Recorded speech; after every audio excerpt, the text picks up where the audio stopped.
Greetings, everyone. Welcome. Oh, I'm so excited. There are so many people here for this presentation. Welcome. So I'm going to be talking about social work practice at the intersection of disaster and crisis care in 2022.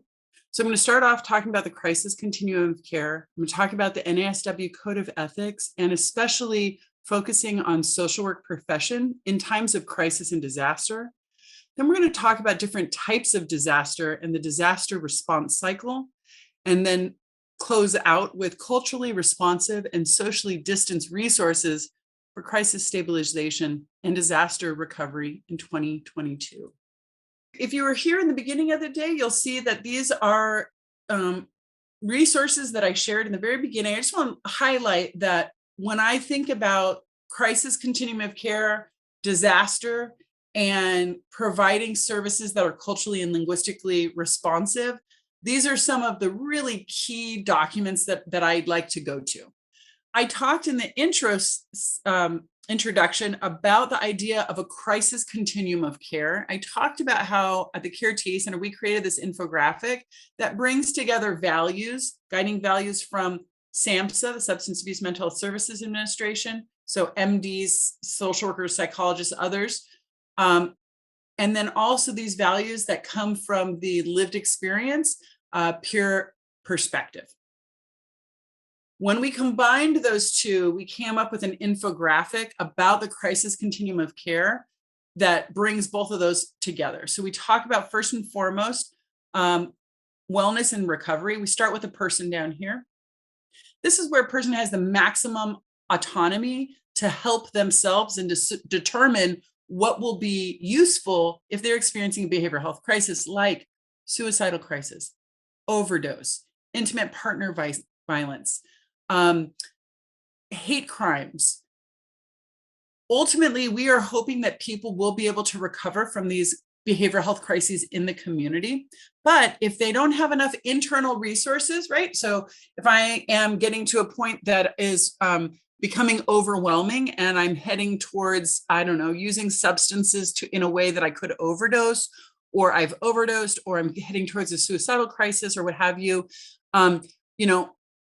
hopefully I have some resources immediately available, like some friends that I could speak to help me to work it out, the stress, or I've got music or other things. But if what I have locally to me personally is not enough to cope with the stressors that I'm facing, I might need to start reaching out.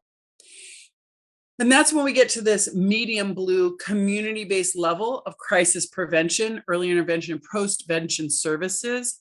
So these include, I might call a crisis line. The crisis line might help me to stabilize. Or the crisis line might realize, actually, you know what, she needs a little bit more help than that. They might connect me to peer support in the community, or maybe they would call the mobile crisis team for me. Mobile crisis team comes and meets me wherever I'm at.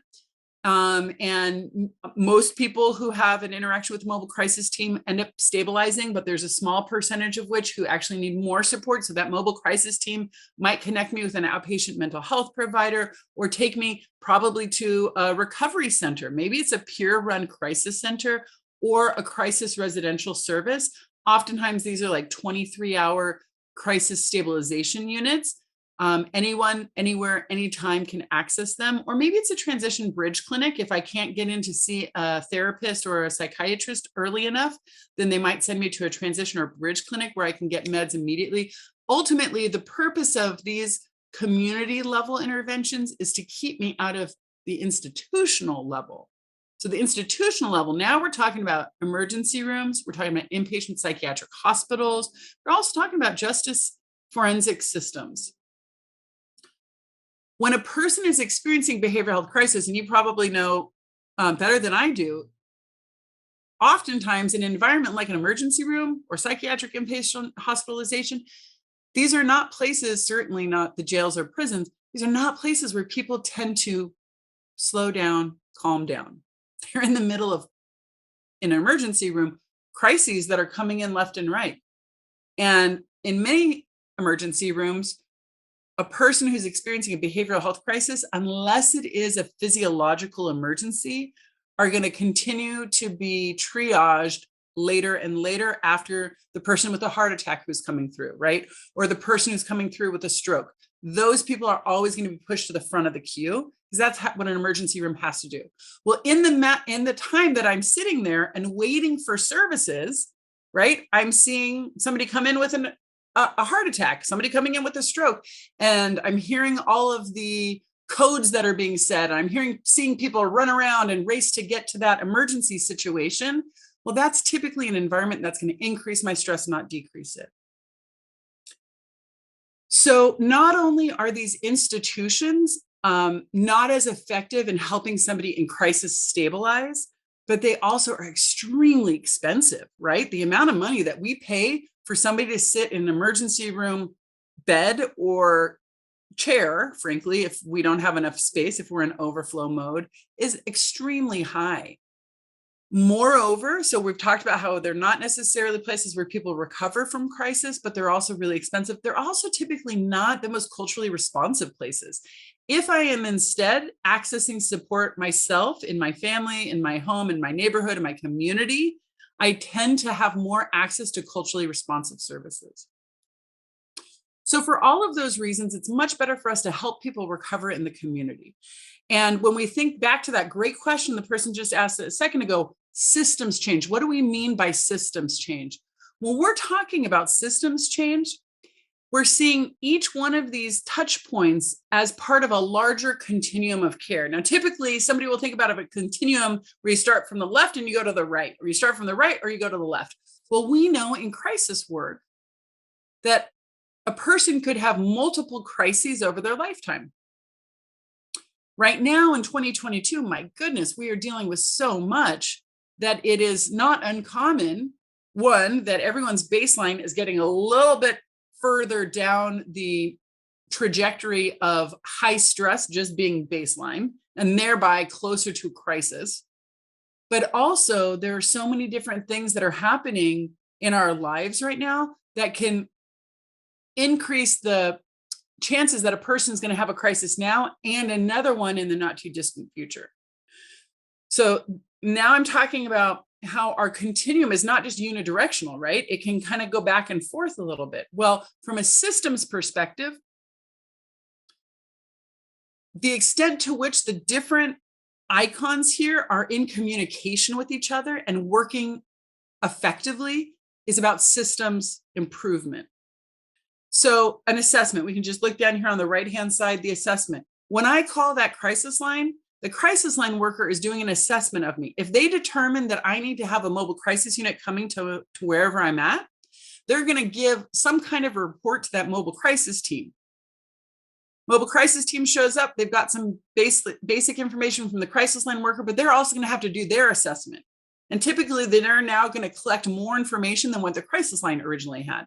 And if they determine that I do in fact need more support, then they're going to take me to, let's say, a peer-run crisis center. In an ideal world, that mobile crisis team is now giving a warm handoff to that peer-run crisis center. They are sharing their assessment, right, to that crisis center. Now, let's say that I need a higher level of care than that for some reason. Maybe in the crisis center, they realize that I don't know, that I've got other things that are going on that are going to need more support and I'm going to need to go somewhere else. Then they're going to have to do an assessment and share it on as well. The extent to which the system works has everything to do with that assessment and that communication going back and forth between all of these different touch points. Now, for the person in crisis, imagine this. Have I now just been asked 3 times by 3 different people what the crisis is, that what the situation of stress is that got me to a point of crisis? Now, are we talking about a system that is trauma-informed or traumatizing, right? So that's why we have down here on the right-hand side this idea that the most effective crisis continuum of care has really effective communication, such that my needing as a consumer of those services to repeat really traumatic things is minimized as much as possible. Okay. On the left-hand side, now we're talking back on this focus on autonomy. Ideally, the crisis system is also not just sharing these warm handoff information from the assessments of these people that I've interacted with, but it's also, I'm taking with me my wellness recovery action plan or my suicide safety plan or my psychiatric advanced care directive that I have written when I am in the most stable place possible. Because these documents all describe my preferences of who and where and how to receive support. So ideally, that's going to follow me as well as I go through different parts of these systems. Okay, so now I like to think about us getting really grounded back in the NASW Code of Ethics and thinking about what does the NASW Code of Ethics tell us about what to do in these moments of crisis and disasters. So I'm going to bring up for you several words that are in the NASW Code of Ethics, and I'm just going to share with you a little bit as I go through here what these words are and how we are encouraged to take them forward. Okay, so we saw these terms come up in different ways in what we all shared about our interest and the reason why we joined social work as a profession. For those of us who are social workers, several of us talked about justice. When we wanted to make change, people might have been thinking about things like issues of equity. We also know that for many of us who joined social work because of our own lived experience, if we come from diverse backgrounds, if we come from lived experience backgrounds, it's really important for us to see systems that are inclusive, right? That are welcoming people who have these kinds of lived experiences. In 2021, the NASW published a report entitled Undoing Racism Through Social Work. And one of the really key points in this report is this idea that who America chooses to leave behind often has its roots in policies and practices grounded in racial decision-making. Social workers must collectively address the lingering impact that segregation, colonization, and structured inequality have on our profession. And we must consistently advocate for public policies that can drive different outcomes. I'm going to show you in these images what we just read in just a second. So what you're seeing here, so I'm asking you to hold in the back of your mind this idea that we need to keep in mind how systems that are based in racism, we have to address them in order to best respond to what's in front of us, the crisis or the disaster that's in front of us, okay? All right, so now what we're looking at is the phases of disaster. This is from SAMHSA. With most disasters like fire, for example, there's a really specific moment in time where the disaster happens, okay? That's this impact. So before the disaster, you might have some warning or threat, like a pre-disaster. So in the situation of like the wildfires in California, many times, but not always, we know that there's a fire somewhere. And so we've got some kind of warning. Maybe it's a fire warning system, or maybe it is, you can smell smoke, right? So sometimes this pre-disaster phase is very short and sometimes it's a little bit longer. Whoops. Then the impact of the fire happens. So the fire has now gotten to my neighborhood and I've been evacuated. Oftentimes, though not always, but oftentimes, there will be this heroic phase. And it makes sense because when we are experiencing a crisis, we tend to have our crisis response system, internal, kicks into gear, right? We get the adrenaline, we get the hormones racing through our system that help us to get up and go, right? Fight or flight. And those, on a short-term basis, those hormones help us activate, motivate, and get going. And that can help us with this heroic phase where we're really helping each other. And then we can get into a honeymoon phase. So now we are in a phase, let's say that we have been evacuated into, our whole neighborhood has been evacuated.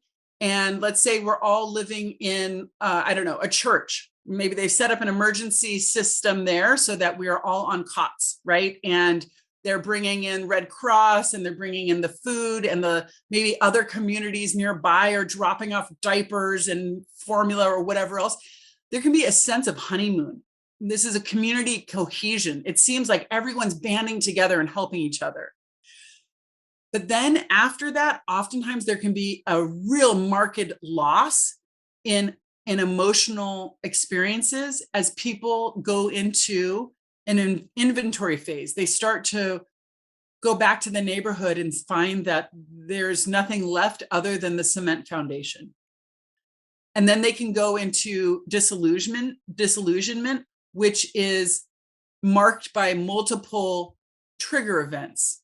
So let's say when I'm down here is when I go back and I see that my home has been left to rubble and there's nothing left of it.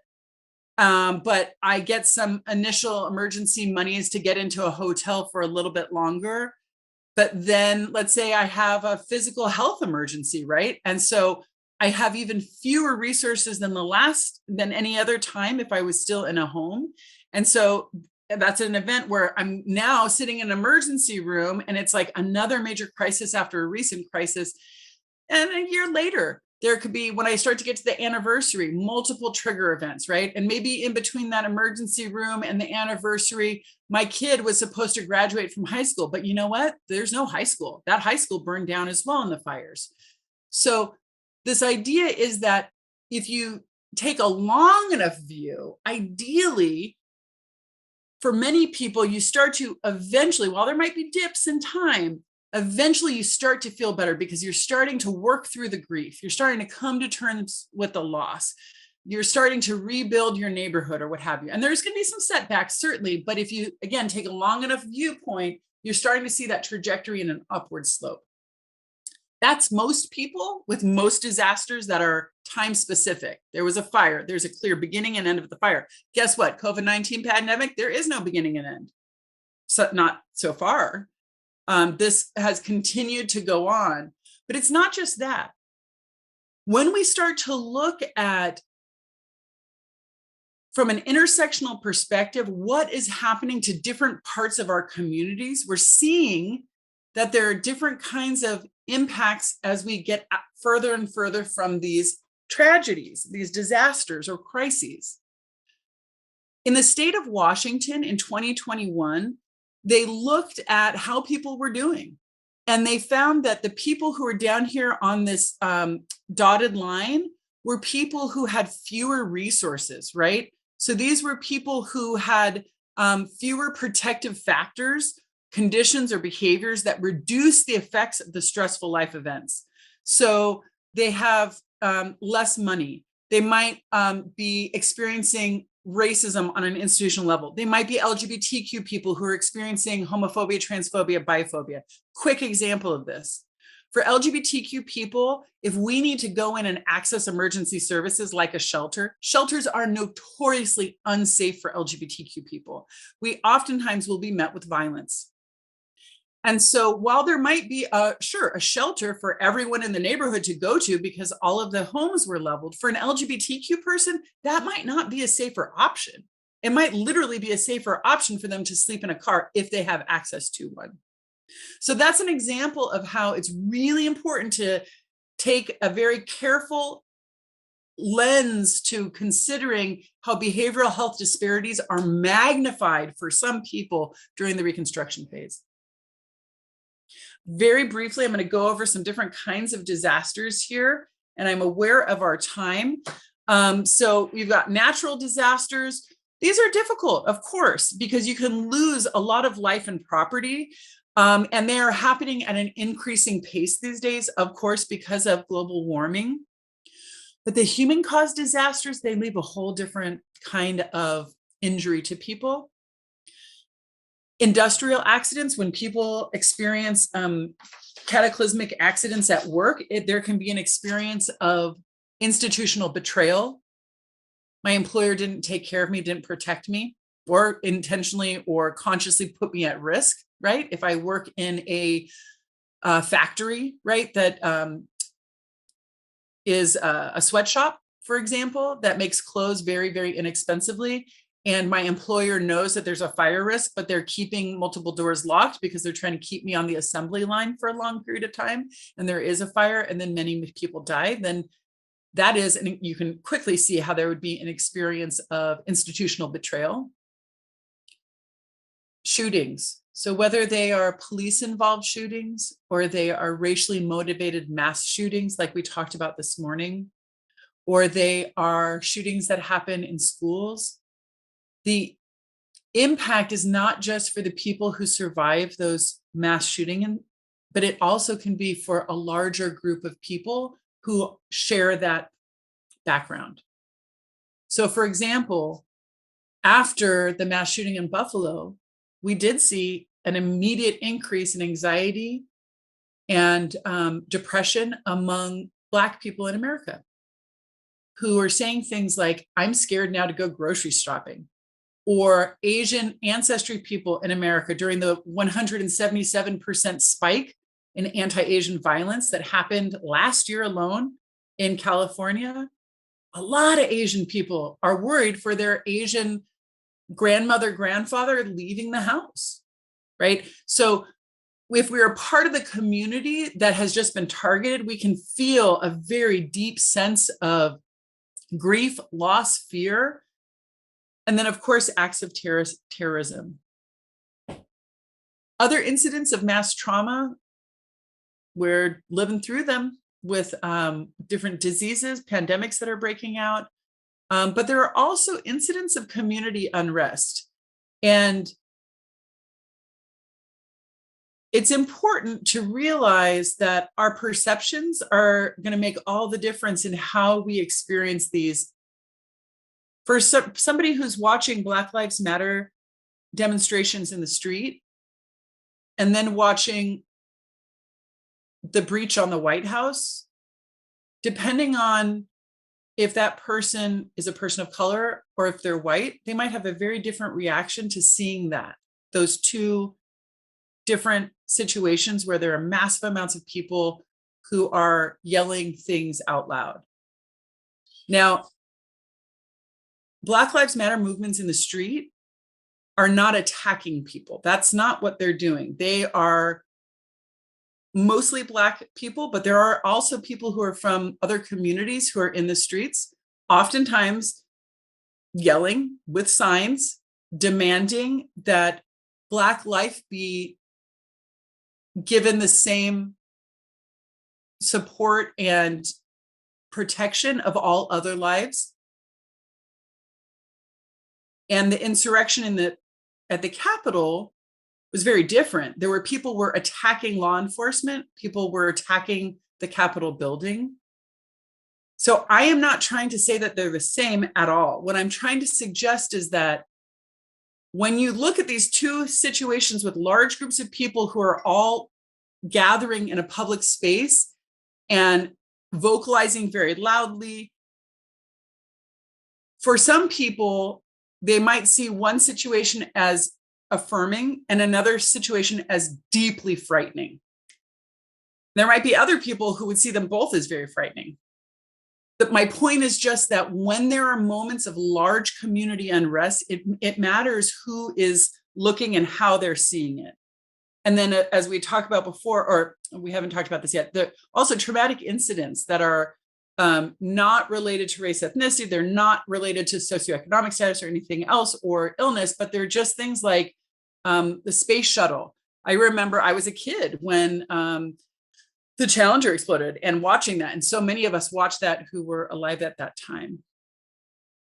So given the time frame here, I'm going to move through some of this a little bit quickly, and because I talked about some of this in the intro slides, but the American Psychological Association does the Stress in America study, and it's been really interesting to watch it over the last number of years. So this is, I'm showing you data from 2020, and the data has shifted now, both because we have vaccines, we also have interventions, different medications that are used. We've learned a lot about how to treat people. We're no longer dealing with the lack of access to PPE, personal protective equipment, right, that we were in the very beginning of the pandemic. So a lot has changed, but also a lot has not changed.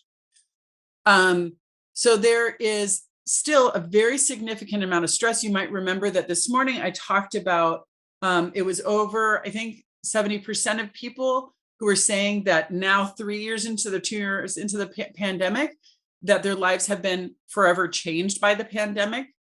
But you're seeing that we're here between 67% and 78%, talking about significant stress at the beginning of the pandemic.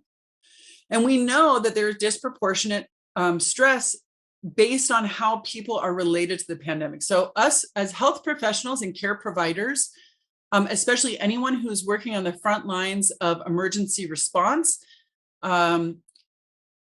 if you work in a mobile crisis team, or you work in a crisis center, or you're in an emergency room, you are, by choosing to be at work, or by being at work, because many people don't have a choice, right? They have bills that they have to pay. And so it's not really an issue of choice, but the issue is that if they have other people in their home, there's a risk not only to themselves, but it's a risk. Am I going to catch the virus and then give it to somebody, my children or my elderly parents for whom I care for at my home?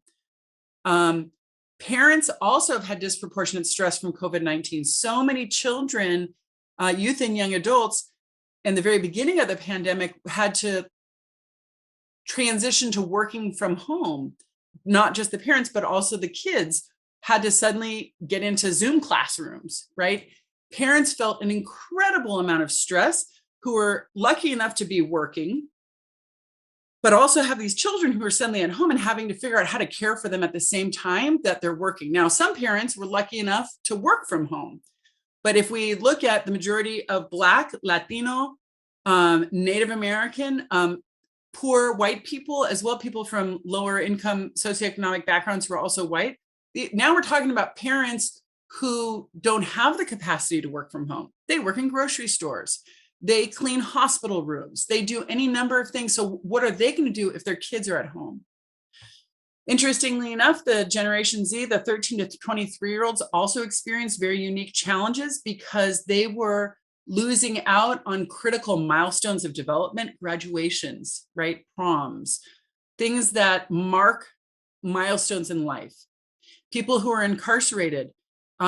We saw huge outbreaks of the pandemic within incarcerated facilities. And in fact, you might recall in California, there was a time when we were suddenly releasing large amounts of people from incarcerated facilities as a measure to try and get a hold of the pandemic. Of course, in care homes, whether these are residential care homes for people who are living with serious and persistent mental illness, or elderly community members, or just nursing home rehabs in general. People who are refugees, people who are immigrants, migrants, any number of experiences happen at the US border, and it's different for different communities depending where they're coming from.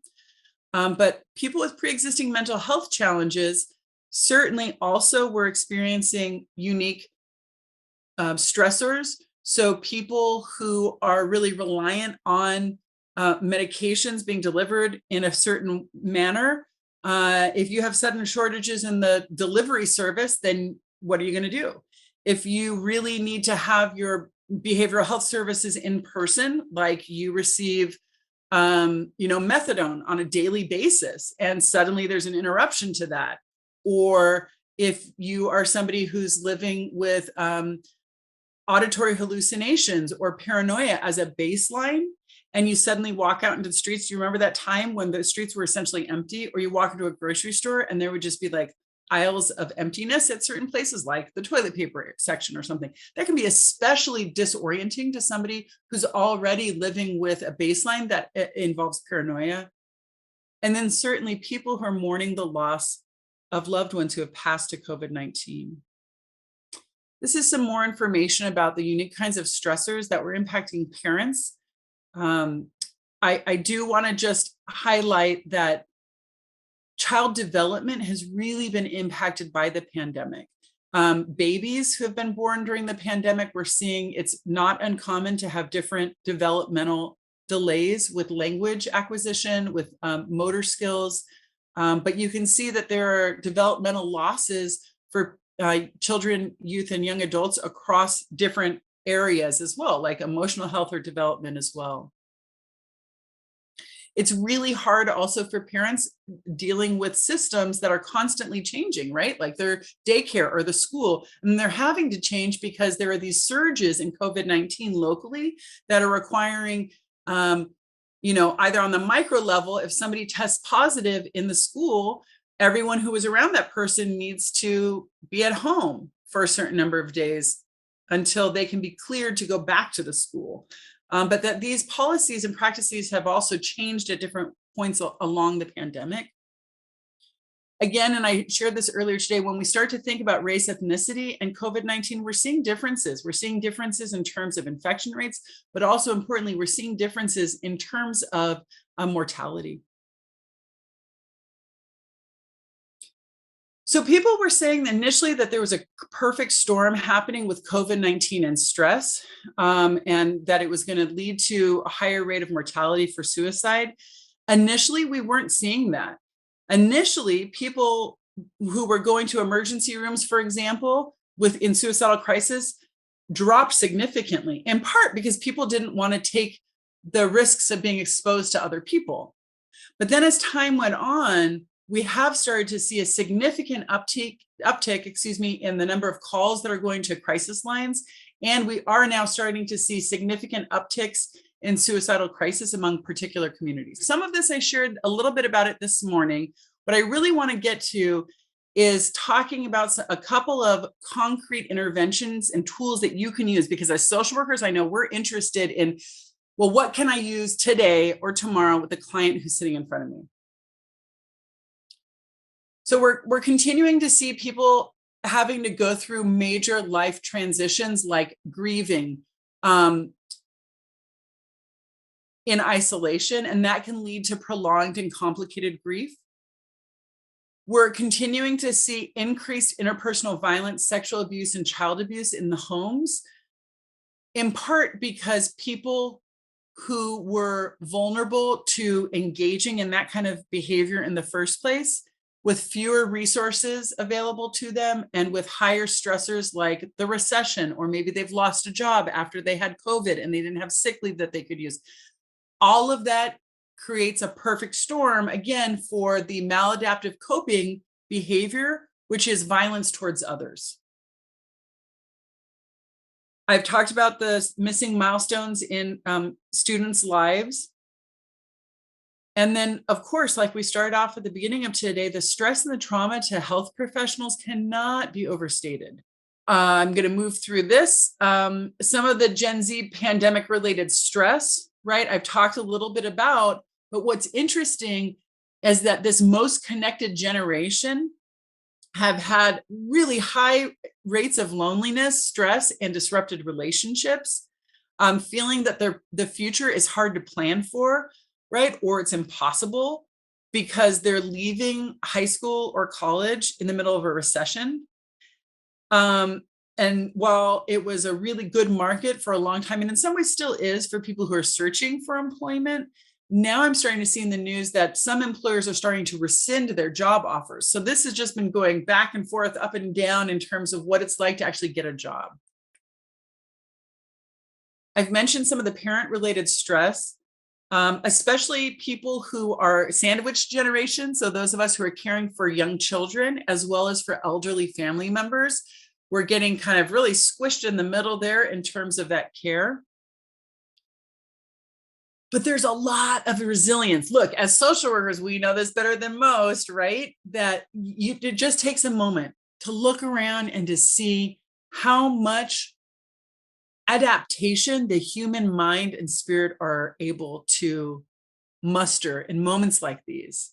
We're seeing that with older adults, there is the wisdom of having lived a long life and realizing that it's not just a phrase, this too shall pass, but my 94-year-old grandmother, for example, has lived through pandemics before. And so when she says, honey, this too shall pass, she knows something about that. For Generation Z, they can be the generation that reinvents society. And we've seen this in the gun violence activism that young people have really led the country in, as well as the activism around global warming. Communities of color, LGBTQ communities, I can't say this enough. Indigenous people and gay people know a little bit about how to get through a pandemic. Thank you very much. We have survived so much, and we have a lot to share in moments like this. In fact, if you look at what happened in many Indigenous communities in the beginning of the rollout of vaccines for COVID-19, it was on many Native American reservations where they were much more effective than cities were at making sure both that they were containing the spread of COVID-19, both by closing down the borders to their reservations, but also rolling out a vaccine program that got to everybody, but first and foremost and thoroughly to elders in the community. Peer specialists and people with lived experience have a lot to teach us right now. Literally, the fact that they're still here after whatever behavioral health crises they've experienced in the past are proof that we all can get through this. So we know that the mental health workforce is key to societal crisis management, and that businesses, as they begin to recalibrate and see the importance of crisis management, are going to be working from a human-centered management practice, and that the importance of that cannot be underscored enough. And so this is where I was starting to ask those questions in the first session about, were you ever trained in burnout prevention or compassion fatigue prevention when you're in your MSW program? Do you work for an employer that's putting things in place right now to reduce your burnout and compassion fatigue? Because we know that so many workforces, but especially the behavioral health workforce, is dealing with really significant staff shortages right now. And so it's even more important, not just because of the pandemic, not just because of the wildfires and everything else that's going on, but because our staff are leaving county behavioral health or the state or the city and going to private practices. People are engaging in the Great Resignation for many reasons, and we can see so many examples of strength and resilience. And some of these things that you see here are really common strategies that we learned, most of us, in our MSW programs. I'm going to kind of go through this quickly. You can get the slides to see, but I want to make sure that I can get to a couple of evidence-based practices. So this idea of how to support Generation Z, so helping them create new celebrations and traditions with family, culture, and community. And in some communities, this isn't as much of an issue anymore because we're now, they have graduations in person. But if they don't, it's a great opportunity to invite Generation Z to lead us and tell us, well, what do you know? What can you do anew with technology, for example, or different ways of community organizing that they can teach us about? That to the idea of the generation that reinvents itself, and we can thank them for their sacrifice of their milestones for the greater good. Increasing mental health services cannot be overstated, and inviting transition age youth to be part of the staff as peer providers is hugely important, because you can develop rapport and trust and a sense of hope much more quickly if you come from the same lived experience as the people who are accessing services. And when we talk about our LGBTQ community, Black, Indigenous, and other people of color accessing services, it's absolutely essential that we have people on our staff who mirror them in terms of sexual orientation, gender identity, and race ethnicity. And we can talk to them about creating a path forward through targeted educational work, training, and employment opportunities for this generation in particular, because there are new opportunities and challenges. Obviously, talking about stressors is important. Creating opportunities to focus on where things are working can be very helpful. So on a daily basis, thinking about the 3 good things that have happened, it can seem cheesy, but of course, if we get our brain working in that way, we start to develop some neural pathways. The idea of taking our foot off the gas and reminding ourselves and students that we work with that it can feel totally overwhelming. And part of what we can do is to readjust our entire thinking about movement in life. So prior to the pandemic, it might have felt like a failure to some people who were privileged enough to be on a trajectory to be expected to go to college after they graduate high school.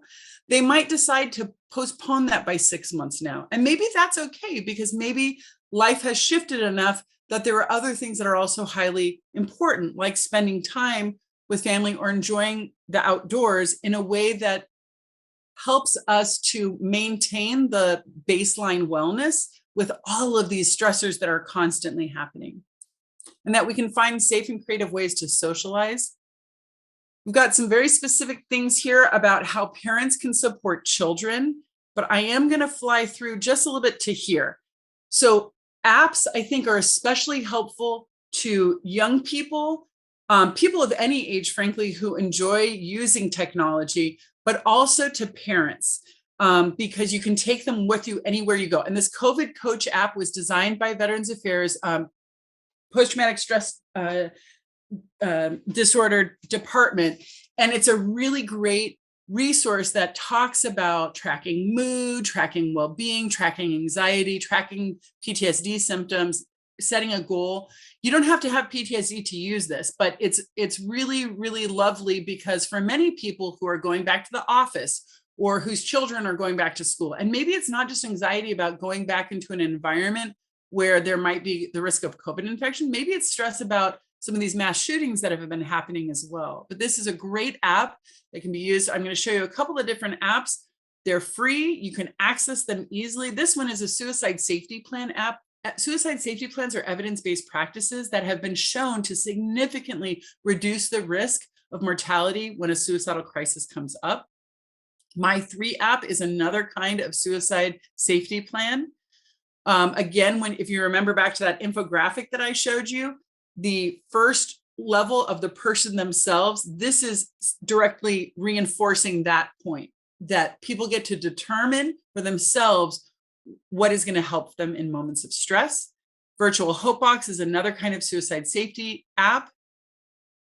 Here's some really helpful thinking during COVID-19 outbreak, again from the VA National Center for PTSD. Psychological first aid app. This is great for people who are experiencing fires, for any number of different kinds of disasters. And I'm especially excited to share this with you. So Black suicide prevention in particular, this is Jasmine Pierre. She is amazing. And she has created this Safe Place app. The Safe Place app is talking about suicide prevention, but it's also talking about the stress that's related to police-involved shootings. It's also talking about drawing from resiliencies and resources within Black communities. So for those who are part of a church, there's information in here both about what to do when church members don't understand, but also how to access those services. But there are just a variety of different or supports when the church supports are really reinforcing, right? So this app does a beautiful job, I think, speaking directly to the experiences of many Black communities. There are inspirational Black quotes.